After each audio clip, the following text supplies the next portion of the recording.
വിദ്യാഭ്യാസം മനുഷ്യനെ മനുഷ്യഗുണങ്ങളുള്ളവനാക്കുന്നതിന് വേണ്ടിയുള്ള പ്രക്രിയ. വിദ്യാഭ്യാസം മനുഷ്യന്റെ സർവോന്മുഖ വികാസത്തിന് വേണ്ടിയുള്ള പദ്ധതി. വിദ്യാഭ്യാസം മനുഷ്യന്റെ മനസ്സും ശരീരവും ഹൃദയവും ആത്മാവും സ്ഫുടം ചെയ്തെടുക്കുന്നതിന് വേണ്ടിയിട്ടുള്ള സംവിധാനം. അതെ, വിദ്യാഭ്യാസത്തിന് നാം നൽകിയ നിർവചനങ്ങളാണിവ. മൂല്യാധിഷ്ഠിതമായ പാഠ്യപദ്ധതി, തലമുറകളുടെ നന്മകൾക്കായി തങ്ങളെ തന്നെ ഒഴിഞ്ഞുവെച്ച് അർപ്പണബോധമുള്ള അധ്യാപകർ, മെച്ചപ്പെട്ട പഠന അന്തരീക്ഷം എന്നിവയിലൂടെ മാത്രമേ ഈ ലക്ഷ്യങ്ങൾ സാക്ഷാത്കരിക്കുവാൻ സാധിക്കുകയുള്ളൂ. വിദ്യ പകർന്നു നൽകുന്ന അധ്യാപകരുടെ സ്നേഹവും തൃപ്തിയുമാണ് ജീവിതത്തിന്റെ കൈമുതലെന്ന ഗുരുത്വത്തിന്റെ കെമിസ്ട്രിക്ക് ഇന്ന് കാലപ്പഴക്കം വന്നിരിക്കുന്നു. ആ ഉപദേശങ്ങളൊക്കെ ഇന്ന് വെറും തന്തവൈബുകളായി മാറിയിരിക്കുന്നു. അതുകൊണ്ട് തന്നെയാണ് അധ്യാപകരുടെ മേലുള്ള കൊലവിളികൾക്ക് ഇന്നിന്റെ വിദ്യാലയം സാക്ഷിയാവുന്നത്.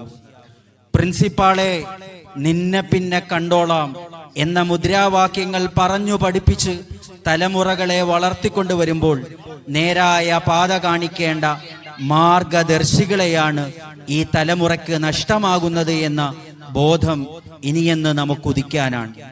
ഗുരുശിഷ്യ ബന്ധത്തിന്റെ സുന്ദര അനുഭവങ്ങൾ അയവിറക്കി നല്ല നാളേക്ക് വേണ്ടി നമുക്ക് പരിശ്രമിക്കാം. അതിനായി നമ്മുടെ കുരുന്നുകളെ തയ്യാറാക്കാം.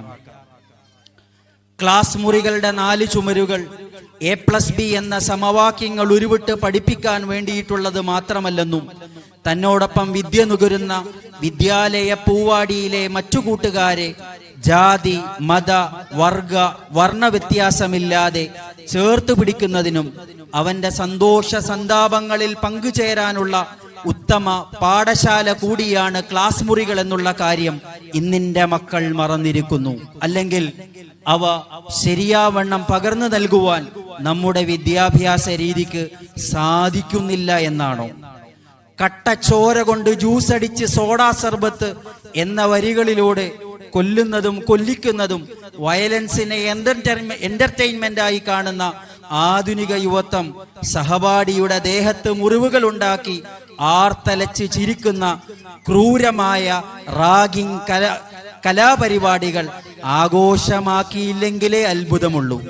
എല്ലാവരും ചേർത്ത് പിടിക്കുന്ന ആ നല്ല വിദ്യാഭ്യാസത്തിന്റെ അന്തരീക്ഷത്തിന്റെ ഓർമ്മകളിലേക്ക്, ആ അനുഭവങ്ങളിലേക്ക് നമുക്ക് തിരിഞ്ഞു നടങ്ങേണ്ടിയിരിക്കുന്നു.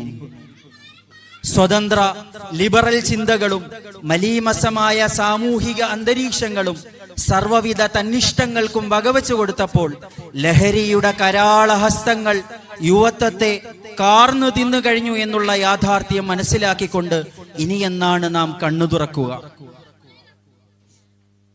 നൊന്തുപെറ്റ മാതാവിന്റെ സ്ഥാനവും സഹോദരിമാരുടെ മഹത്വവും ലഹരിയുടെ പുകമറകൾ മായിച്ചു കളഞ്ഞപ്പോൾ മനുഷ്യത്വം പോലും മരവിച്ചു പോകുന്ന വാർത്തകൾ അനുദിനം കേട്ടുകൊണ്ടിരിക്കുന്നു. മൂല്യാധിഷ്ഠ വിദ്യാഭ്യാസ സമ്പ്രദായങ്ങളെ തിരിച്ചുപിടിക്കാം. നമ്മുടെ തലമുറയെ ആയിരക്കണക്കിന് മാതാക്കളുടെയും കുടുംബങ്ങളുടെയും കണ്ണീരൊപ്പം വളർന്നു വരുന്ന തലമുറയെ അവരുടെ ഇഷ്ടങ്ങൾക്കനുസൃതമായി കയറൂരി വിടാതെ സ്നേഹ സാന്ത്വന സംസ്കരണങ്ങളിലൂടെ അവരെ ചേർത്ത് പിടിക്കാം. ലഹരിയുടെ പടുകുഴികളിൽ നിന്ന് അവരെ കരകയറ്റാം. നല്ല തലമുറകൾക്കായി നല്ല തലമുറകളെ നമുക്ക് വാർത്തെടുക്കാം. നാം നേരത്തെ കണ്ട ഹൃദയഭേദകരമായ കാഴ്ചകൾ ഹൃത്തടങ്ങളെ നടുക്കുന്നുണ്ടെങ്കിലും മനസ്സിന് കുളിരായി ചില കാഴ്ചകളും സമ്മാനിക്കുന്നുണ്ട്. അതെ, മൂല്യാധിഷ്ഠിത വിദ്യാഭ്യാസ സ്ഥാപനങ്ങളും തലമുറകളുടെ നന്മകൾക്ക് വേണ്ടി തങ്ങളെ അർപ്പിച്ച അധ്യാപകരും വിദ്യാഭ്യാസ സാംസ്കാരിക നവോത്ഥാനം, വിദ്യാഭ്യാസത്തെ നവോത്ഥാന ദൗത്യമായി ഏറ്റെടുത്ത സമൂഹത്തിലെ നല്ലവരായ നേതാക്കളും നമുക്ക് നൽകുന്ന പ്രതീക്ഷ ചെറുതല്ല എന്നല്ല, ഇവരിലാണ് ഇനി പ്രതീക്ഷ. തനിക്ക് ലഭിച്ച നാണയത്തുട്ടുകൾ ചേർത്തുവച്ച കുടുക്ക, അന്യന്റെ കണ്ണീരൊപ്പാൻ പങ്കുവച്ച കുഞ്ഞിളം ഹൃദയങ്ങളും വിദ്യാലയത്തിൽ തങ്ങളോടൊപ്പം പാറി നടക്കാൻ കഴിയാത്ത കൂട്ടുകാരന്റെ കരങ്ങളും കാലുകളുമായ ആത്മമിത്രങ്ങളും അമ്മ മനസ്സിന്റെ തേങ്ങലുകളും പ്രാർത്ഥനകളും അവിടുത്തെ കണ്ണീരും വിയർപ്പുമാണ് തൻ്റെ ഉയർച്ചയുടെ കാരണമെന്ന് മനസ്സിലാക്കി തൻ്റെ നേട്ടങ്ങൾ ആഘോഷിക്കാൻ ഉമ്മയെ കൂടെ കൂട്ടിയ വിദ്യാർത്ഥിയുമൊക്കെ നൽകുന്ന ആശ്വാസം ചെറുതല്ല. വീണ്ടും ആ മൂല്യങ്ങളിലേക്ക് മടങ്ങാം എന്നല്ല, മടങ്ങേണ്ടിയിരിക്കുന്നു എന്നർത്ഥം.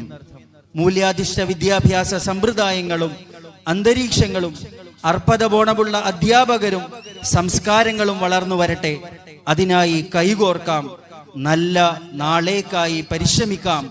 അത്തരമൊരു തലമുറയെ വാർത്തെടുക്കുന്നതിന് ഫിത്ര ഈ സമൂഹത്തിനോട് പ്രതിജ്ഞാബദ്ധരായിരിക്കുന്നു. നന്ദി. ജസാക്കുമുല്ലാഹ്. അസ്സലാമു അലൈക്കും വറഹ്മത്തുള്ളാഹി വബറകാതുഹു.